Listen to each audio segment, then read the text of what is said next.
नमस्कार, मैं हूं सुनील और आप देख रहे हैं मेरा ये चैनल हम लोग।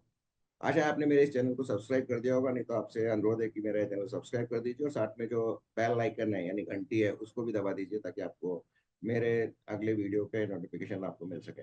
आज मैं बात करूंगा कांग्रेस के एक विशिष्ट नेता शशि थरूर का। विशिष्ट इसलिए क्योंकि वो हमेशा सुर्खियों में बने रहते हैं और कुछ उनकी जो आदतें हैं या उनका जो ऑप्टिक्स है उसके कारण वो हमेशा कभी न कभी आपको मतलब सोशल मीडिया आदि पे दिखते रहते हैं। कई बार अच्छे कारण होते हैं, कई बार खराब कारण होते हैं, लेकिन वो बने रहते हैं सोशल मीडिया पर। शशि थरूर ने, आपको याद होगा कि उन्होंने खड़गे के खिलाफ में कांग्रेस प्रेसिडेंट का चुनाव लड़ा था और खड़गे, आपको जैसा मालूम है, गांधी परिवार के कैंडिडेट थे और उनके खिलाफ पहले ये समझा गया था कि शशि थरूर को भी गांधी परिवार ने ही खड़ा किया है ताकि ये लग सके कि ये एक प्योरली पूरा प्योर डेमोक्रेटिक प्रोसेस जो है कांग्रेस प्रेसिडेंट को चुनने में कांग्रेस लगा रही है। लेकिन बाद में शशि थरूर ने अपना एक खुद का मैनिफेस्टो जारी किया और उन्होंने एक रोड मैप बताया कि कैसे कांग्रेस को रिवाइव किया जा सकता है। लेकिन ऐसा नहीं हुआ, वो हार गए जैसा हारना था। कि क्योंकि पूरी जो कि वोटर्स जो है, जो इलेक्टोरल कॉलेज है इसका जो वोट करता है कांग्रेस प्रेसिडेंट के लिए, पूरा गांधी परिवार द्वारा नियुक्त किया गया था और गांधी परिवार के कैंडिडेट को जीतना तय था। तो वहां से वो आंखों में खटकने लगे गांधी परिवार की। और हालांकि उनको तिरुवनंतपुरम से टिकट जरूर दिया गया फिर से एक बार, और वो लगातार चौथी बार सांसद बने। पर वहां से उनकी तकलीफें शुरू हो गई और कांग्रेस पार्टी ने उन्हें इग्नोर करना शुरू कर दिया। उनको जो संसद में विभिन्न बहस होती थी विभिन्न सब विषयों पर, उन्हें भी उन्हें बोलने का मौका नहीं दिया गया। हालांकि वो जो संसदीय कमेटी होती है एक्सटर्नल अफेयर्स की, उसके अध्यक्ष भी थे, फिर भी उनको कांग्रेस के जो वक्ताओं में उनमें शामिल नहीं किया गया। और आपने सुना होगा हार्डली वो किसी विषय पर इस बार या इससे पिछली लोकसभा में बोले हों। तो कांग्रेस पार्टी को निशाने पे तो आ ही गए थे और उन्हें धीरे धीरे मार्जिनलाइजेशन करना शुरू कर दिया था। अभी आप एक ट्वीट देखेंगे, इसमें अमित मालविया ने भी यही कहा है कि वो उसका मार्जिनलाइजेशन होना जरूरी था। उसके बाद उसके साथ ही उन्होंने हाल ही में जो प्रधानमंत्री की ट्रम्प के साथ बातचीत हुई थी और जो अमेरिका विजिट हुई थी, उसके बाद जो आउटकम निकले थे जो टैरिफ के बारे में और जो F-16 या कुछ एक विमान के बारे में जो समझौता होना है, अमेरिका ने अपने राजीनामा राजी अपने मतलब दिखाया था कि राजी है कि वो भारत को एक और विमान, ये लड़ाकू विमान दे सके। तो सबकी प्रशंसा की थी।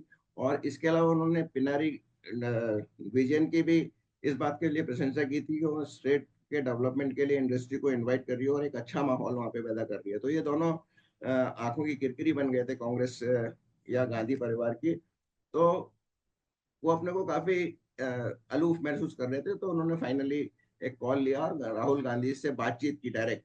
और जैसा आप जानते हैं कि राहुल गांधी केवल सुनते हैं, बातचीत का कभी कोई जवाब नहीं देते हैं वो, क्योंकि उनके पास कोई जवाब होता नहीं है उनमें। तुरंत सोचकर जवाब देने की मुझे नहीं लगता कि क्षमता है। ऐसा एक और उदाहरण हेमंत विश्व शर्मा के सामने भी था। जब वो भी अपनी एक समस्या लेके गए थे तो वो अपने कुत्ते पिद्दी के साथ खेलते रहे थे और उसको बिस्किट खिलाते रहे थे। और तो वो इससे ये लगता है कि अब शशि थरूर नहीं रह पाएंगे कांग्रेस में। शशि थरूर का एक और एम्बिशन थी कि वो केरल के चीफ मिनिस्टर कैंडिडेट उनको बनाया जाए, क्योंकि केरल में अभी कोई बड़ा कांग्रेस का नेता नहीं है जो सबको एक साथ लेके चल सके। फ्रिक्शन रिडन है वहां पर।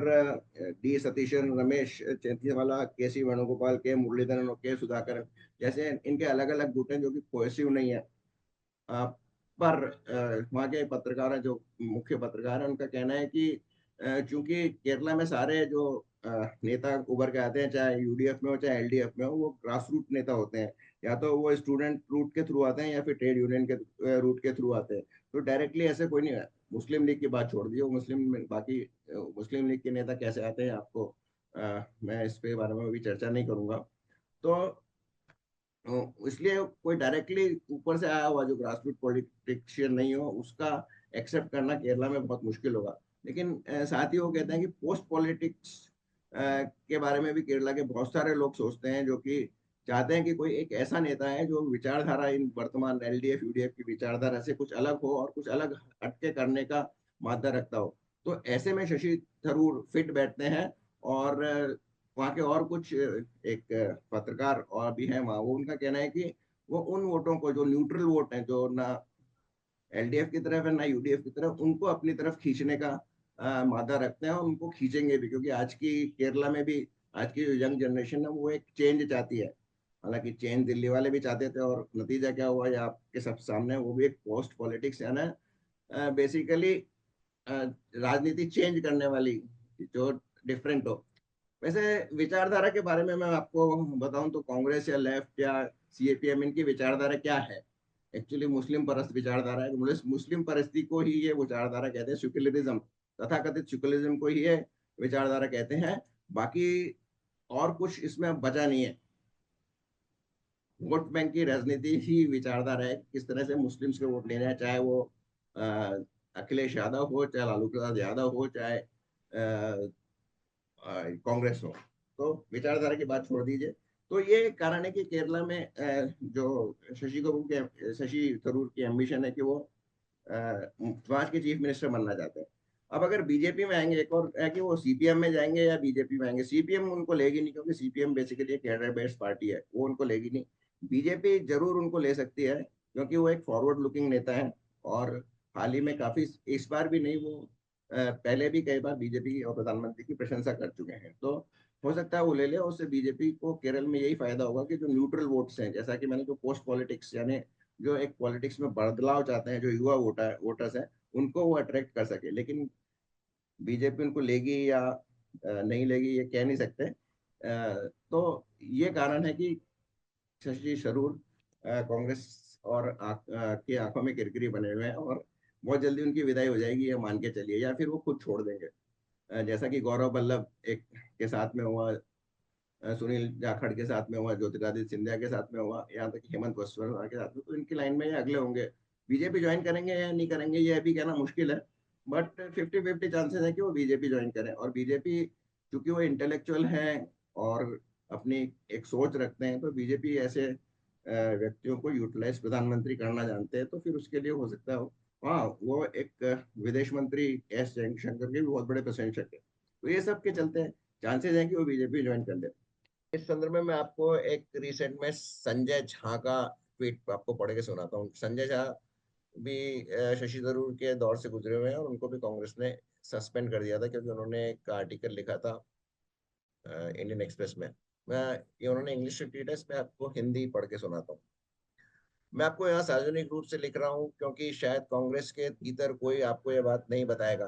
तो हमेशा की तरह मैं ही ये कठिन बात कहने का साहस कर रहा हूँ। नेतृत्व, चाहे वह कॉर्पोरेट हो, राजनीतिक हो, या किसी अन्य क्षेत्र में, कठिन बातचीत करने से होता है, करने के बारे में होता है। यह समस्याओं को हल करने की क्षमता पर आधारित होता है। यह वास्तविकता से मुंह मोड़ने के लिए नहीं होता है। समस्याओं को समाधान करना पड़ता है, उन्हें नजरअंदाज नहीं किया जा सकता। आप और मैं दोनों जानते हैं कि शशि थरूर एक उत्कृष्ट सांसद हैं। देश में शायद कुछ ही ऐसे लोग हैं जिन पर यह प्रसिद्ध कथन, इन्हें परिचय की आवश्यकता नहीं है, सच में लागू होता है। इसलिए यह निराशाजनक है कि एक बार फिर पार्टी की एक बड़ी संपत्ति को अपनी बात आप तक या कांग्रेस नेतृत्व तक पहुंचाने के लिए मीडिया का सहारा लेना पड़ रहा है। लगभग 5 साल पहले इसी तरह की स्थिति से मैं मुझे एक राष्ट्रीय अखबार में लेख लिखने के लिए मजबूर होना पड़ा था। कोई भी समस्या असाध्य नहीं होती। असली सवाल यह है कि क्या हमारे पास उसे सभी के हित में हल करने की इच्छा शक्ति है, और वह भी शीघ्रता से। कांग्रेस को भाजपा का सामना करने पर ध्यान केंद्रित करना चाहिए, लेकिन उसकी पूर्व शर्त यह है कि पहले अपना घर व्यवस्थित किया जाए। यह समस्याओं वर्षों तक अनसुलझी नहीं रह सकती। इसमें कांग्रेस के कार्यकर्ता और समर्थकों की ऊर्जा और उत्साह ठप हो जाती है। एक चुनौती देने वाली पार्टी तेज, उत्सुक, जोखिम उठाने वाली, भूखी और लगातार सक्रिय रहना चाहती है। अब जैसा आ रहा है वैसा ही चलता रहे वाला रवैया काम नहीं करेगा।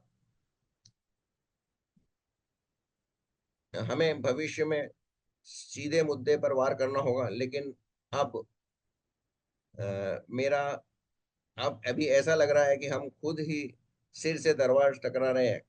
मुझे पूरा विश्वास है कि पार्टी आप इस स्थिति को जल्दी समाधान निकालेंगे। शुभकामनाएं। तो ये ट्वीट था जो सेल्फ एक्सप्लेनेटरी, और ये मेरे पूरे इस वीडियो का सार निकाल के दे देता है। देखा जाए तो शशि थरूर का इतिहास क्या रहा है। शशि थरूर बेसिकली 1978 से 2006 तक एक यूएनओ में कैरियर डिप्लोमेट थे, और वो वहाँ पर अंडर सेक्रेटरी जनरल तक की पोस्ट पर पहुंचे थे। और उसके बाद उन्होंने 2006 में बैन की मून के खिलाफ चुनाव लड़ा था जनरल सेक्रेटरी पद के लिए। और प्रधानमंत्री मनमोहन सिंह और तथा सोनिया गांधी ने उनका सपोर्ट किया था कि इससे भारत की अंतर्राष्ट्रीय